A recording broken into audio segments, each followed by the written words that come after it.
Бог те доведе до това видео. Той знае колко е уморено сърцето ти и желае да го изцели.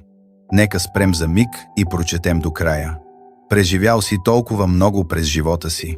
Ако хората знаеха дори половината, болката би била непоносима.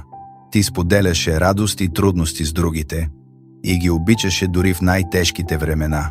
Всичко, което търсеше, беше честност и вярност. Твоето любящо и грижовно сърце беше наранявано неведнъж. Дори отвори дома си и пое отговорности, които не бяха твои. И въпреки това, продължи да славиш и почиташ Бога. Той знае болката ти и никога няма да те остави, нито да те изостави. Ти не минаваш през страдание, ти излизаш от него. През декември цялото ти семейство ще почувства докосването на Божията ръка.